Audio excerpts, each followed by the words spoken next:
Mabait na asawa si Susana sa kanyang asawa na si Pablo. Nang maikasal sila't nagkaanak, masasabi ni Susana na kontento na siya't hindi nahihiling pa ng iba. Naging masaya ang pagsasama nilang mag-asawa at ng kanilang anak na si Anika. Pero katulad ng normal na pamilya, doon ay daranas ng pagsubok ang pamilya ni Susana na kahit ano'y magagawa niya para sa pamilya. Nawalan ng trabaho ang asawa ni Susana at doon napilitan siyang umutang sa mga lending at kung saan-saan. Hanggang sa makarating si Susana sa ninong niya sa kasal na si Roberto. Pero katulad ng iba, walang tulong na walang kapalit. Napahilamos na lamang ng mukha si Susana nang ibalita sa kanya ng kanyang mahal na asawa ang hindi magandang balita nito mula sa trabaho. Dahil ang pabrika ng gulong na siyang pinagtatrabahuhan ng asawa nito ay nasunog. At ang trabaho lamang na yun ang pinagkukunan ni na Susana at ng kanyang asawa. Muli ay inalo ni Susana ang anak na si Anika na patuloy ang iyak dahil nais na nitong kumain. Paano na yan? Paano na tayo kakain yan? Si Susana na nanggigilid ang luha. Hahanap naman ako ng trabaho. Kahit pa construction lamang basta kumita. Ang asawa ni Susana. Muli ay napapikit ng mata si Susana at napahinga na lamang ng malalim.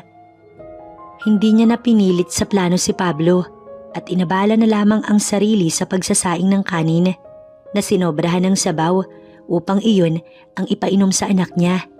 Nang matapos ay nagtungo naman si Susana sa tindahan upang mangutang ng ulam kahit paayaw ng tindahan na siya ay pautangin.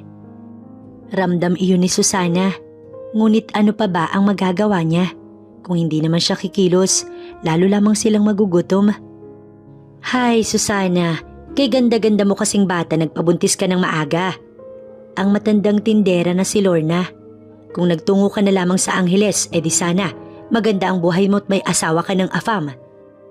Hindi na nakipag-argumento pa si Susana sa sinabing iyon ng matanda. Tunay nga na may angking ganda si Susana at kilala siya sa kanilang lugar. Hiniyaan na nga lang ng mga taga-lugar nila na sa edad niyang 20, nabuntis siya ni Pablo na mas matanda sa kanya ng 7 taon. Hindi naman iyon pinagsisisihan ni Susana ang mabuntis. Ngunit may isang bagay siyang kung maaari ay kung bibigyan ng pagkakataon na maaaring itama, yun ay ang magtapos ng pag-aaral. Pero tulad nga, wala na magagawa pa si Susana dahil nasa sitwasyon na siya ngayon na ang tanging maaari na lamang niyang gawin tibayan ang kanyang loob at gawan ng solusyon ng problema. Nang makauwi dala ang delata, doon ay naabutan ni Susana na tulog ang kanyang mag-ama. Kaya naman, agad nagluto si Susana ng kanilang makakain. Habang abala, naramdaman ni Susana ang paghalik at pagyakap ng kanyang asawa mula sa kanyang likod. Pero nagpatuloy lamang si Susana sa ginagawa't hindi pinansin ang naglalambing na asawa. Tulog si Anika, mahal ko. Ang asawa ni Susana. Pagod ako, Ruel. Wala akong gana. Si Susana at nilagay na sa mangkok ang ginisang sardinas. Naging tahimik ang hapunan ni na Susana at Ruel. Alam rin ni Susana na nagtatampo ang kanyang asawa dahil hindi niya ito napagbigyan. Pero katulad nga ay wala siyang ganang makipaglabing-labing sa asawa. Dahil nanlalambot siya sa gutom na tinamo at sa problema. Kaya naman naisin man ni Susana na paglaanan ng oras si Ruel, hindi niya na yung nagawa at pinatulog na lamang ang kanyang anak sa gitnang parte ng kama. Nang mapatulog si Anika, nagpasya na si Susana na maligo. Pero bago iyon, nilinis muna niya ang kusina at ng maliit nilang sala at nagtungo sa CR upang linisin ang katawan niya.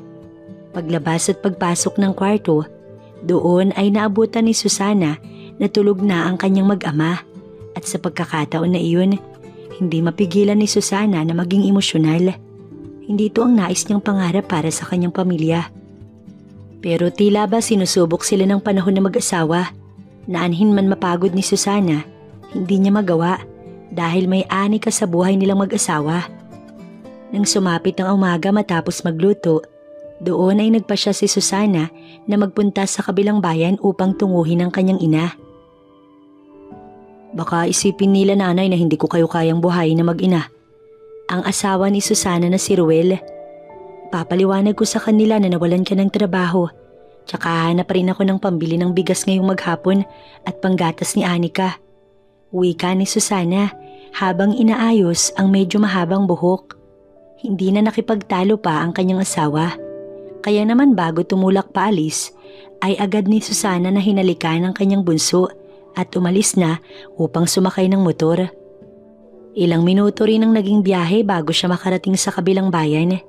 Paglabas pa lamang ni Susana, agad na bumungad ang kanyang ina na abala sa paglilinis ng bakuran. Agad na lumapit si Susana sa kanyang ina at kita niya ang pagkabigla nito sa kanyang biglaang pagbisita.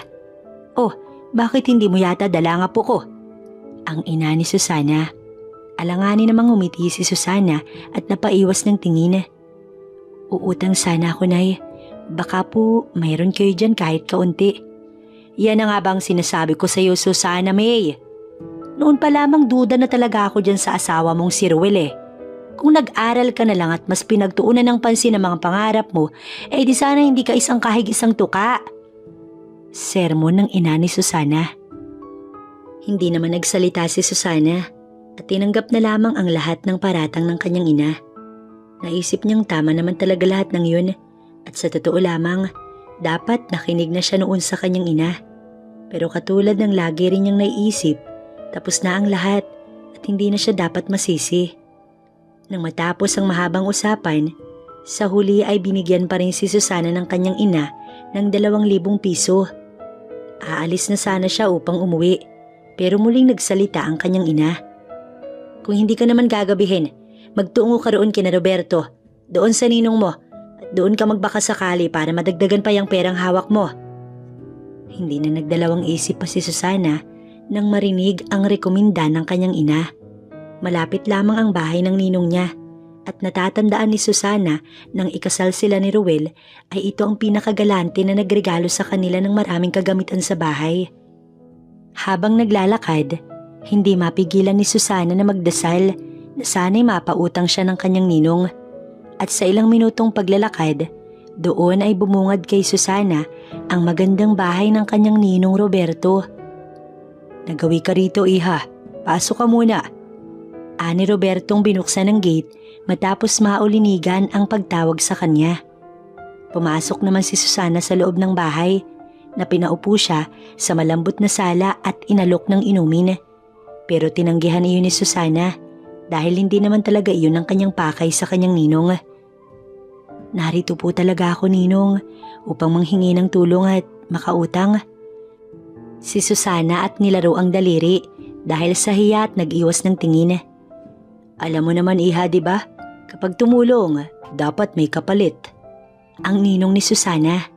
Magsasalita pa sana si Susana sa nais niyang isanla sa kanyang ninong, pero bago pa niya nagawa ang bagay na yun, halos manigas si Susana sa kanyang kinauupuan nang maramdaman niya ang pagtabi sa kanya ng kanyang ninong Roberto at pagbisil ng kaunti sa kanyang balikat. Sa pagkakataong iyon, alam na ni Susana ang nais na maging kapalit ng pera. 10,000 ba ang nais mo, inaanak ko? Naku, libre mo lang makukuha yan kapag lagi kang magpupunta rito. Napakagat na lamang ng ibabang labi si Susana nang marinig ang alok na pera. Naisip ni Susana na napakaraming pagkain at gatas na maaari niyang mabili sa 10,000 piso. Marahang tumango si Susana at doon naramdaman niyang bumaba ang malaking palad ng kanyang ninong sa kanyang bewang. Matanda na at nakahiga na lamang ang asawa ng kanyang ninong Roberto. Ang sabi na stroke daw iyon ng malala, kaya naman hindi na nakakalabas at nakakalakad. Ilang sandali pa nga, agad ginawa ng kanyang ninong Roberto ang bagay na talaga namang makakapaghatid sa kanya sa dulo. Talagang hindi malaman ni Susana ang gagawin ng mga oras na yun. Tila nadala na siya sa hatid ng kanyang ninong Roberto.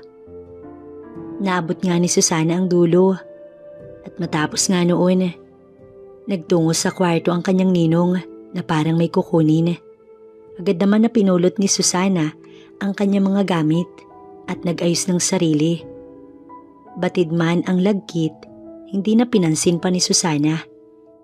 Dahil nang ibinigay ng kanyang ninong ang 10,000, tila ang naubos na lakas kanina lamang ay nagbalik muli sa kanya. Palihim kang magtungo rito bukas sina anak. Dapat mga 3:00 para tapos nang maglinis ang ina mo sa bakuran ko. Ang ninong ni Susana. Agad naman na tumango si Susana at akmang tatalikod na, pero bago pa man niya magawa ang pag-alis, halos sumiwalay ang katawan niya nang paharapin siya muli ng kanyang ninong na binigyan siya ng isang mapusok na halik. Nang matapos ay muli siyang pinakawalan nito at doon na nga tuluyang umalis si Susana. Bago umuwi, naisipan agad ni Susana na magtungo sa pamilihan sa bayan at bumili ng maraming pagkain para sa kanilang buong pamilya at maraming kahon ng gatas para kay Anika. Matapos mamili, sumakay si Susana sa motor na nagbayad pa siya ng sobra dahil sa dami ng kanyang pinamili. "Saan galing yan? Bakit ang dami nito?"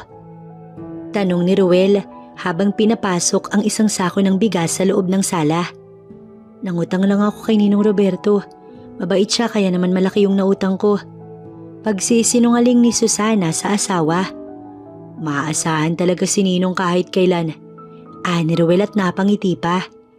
Kita ni Susana ang tiwala sa pangiti ni Ruel. Hindi niya sinabi ang totoong nangyari dahil masyado niyang mahal ang kanyang mag-ama. Kaya naman kahit hirap sa pagngiti ay sinabayan na lamang niya ang saya at pasasalamat ni Ruel sa ninong nila sa kasal na si Roberto. Sumapit ang dilim na masaya ang buong hapag sa masarap na ulam at kwentuhan nilang mag-asawa. Matapos naman na kumain, nagpasya si Susana na maghugas ng plato at maligo. Pero habang nililinis ang katawan, hindi mapigilan ni Susana na hindi isipin ang naganap sa kanila ng kanyang ninong. Alam ni Susana na malaki iyong kasalanan, ngunit ayaw naman niyang magutom na lamang sila ng tuluyan, kaya naman kahit makasalanan, pinatulan na ni Susana. Nang sumapit muli ang bagong umaga, agad na bumangon si Susana upang magluto ng agahan. Tulog pa si Ruel at ang anak niya, kaya naman nagkaroon ng sapat na oras si Susana upang makapagluto. Nang silipin ng silid, tulog pa rin na mag-ama, kaya nagdesisyon muli si Susana na linisin ang kanilang bakuran. Pero habang abala sa paglilinis, halos mabitawan ni Susana ang hawak na walis nang matanaw niya ang kanyang ninong Roberto. Nakasakay ito sa itim na kotse at kumaway pa sa kanya. Anhin man ni Susana, ngunit mas nabalot lamang siya ng takot na baka kung anong isipin ng kapitbahay na nakapaligid sa kanila. Sumenyas pa ito sa kanya, pero agad na nagkunwaring abala si Susana sa kanyang bakuran at hindi tinignan ng kanyang ninong. "Naku Ninong, narito ho pala kayo." Si Ruel nakakalabas lamang ng pinto at natanaw ang kanyang ninong. Mas kinabahan pa si Susana nang lumapit si Ruel sa kanilang ninong. Dala ang anak na si Anika, nakakagising lamang. "Halika rito Susana, narito si Ninong." Si Ruel na tuwang-tuwa. "Maghanda ka ng kape para kay Ninong." Muli ay tatalikod na sana si Susana para sundin ang asawa. Pero bago pa man niya magawa ang bagay na yun, muli ay nagsalita ang kanilang ninong Roberto. Naaalis na ito dahil nagmamadaling bumalik sa bahay para sa may sakit na asawa. Napahinga ng malalim si Susana nang umalis at ito'y magpaalam. At muli ay inabalan niya ang sarili sa paglilinis ng bakuran. Matapos ang pagiging abala, nagdesisyon si Susana na lumabas silang tatlo upang mailibot ang kanilang anak na si Anika. Nais ni Susana na ikain sa isang sikat na fast food chain ang anak dahil ito pa lamang ang unang beses nitong kakain sa labas. Na siya namang sinang-ayunan ng kanyang asawa. Nang sumapit ang 10:00 ng tanghali, agad silang tumulak mag-asawa sa hindi kalayo ang mall sa kanilang lugar. Kitang-kita sa mga mata ng anak niyang si Anika ang talaga namang saya nang makapasok sila sa isang kainan na kinawiwilihan ng mga bata. Agad nag-order si Susana ng 3 chicken at spaghetti. Napakabuti talaga ni Ninong. Kung hindi dahil sa kanya, hindi tayo makakakain rito. Si Ruel at sinubo ang piraso ng ulam, sabay inom ng soft drinks. Nanatiling walang imik si Susana sa sinabing iyon ni Ruel. Anihin man niyang magpasalamat, tingin niya hindi niya magagawa dahil kakaibang kapalit ang hiniling nito sa kanya. Muli nang matapos silang kumain, nagtungo sila sa bilihan ng damit upang ibili si Anika at ang kanyang asawa. 3 pares sa anak niya at 2 namang damit para kay Ruel. Sa tuwing masisilayan ni Susana ang ngiti ng kanyang mag-ama, doon ay hindi niya mapigilan na hindi pagsisihan ng lahat ng ginagawa niya. Pero katulad nga, kailangan niya ng pera para mabuhay at iyon lamang ang tingin niya na isa sa mabilis na paraan upang maibsan ang gutom na pamilya. Kung saan-saan pa ni Susana dinala ang kanyang asawa at anak at naging masaya ang buong 3 oras nila sa mall. Nang tignan ni Susana ang oras mula sa kanyang sirang cellphone, doon bumungad sa kanya na pasado 12:00 na ng hapon. Hindi na ni Susana namalayan ng oras dahil sa kasiyahan. Umuwi na tayo, mahal.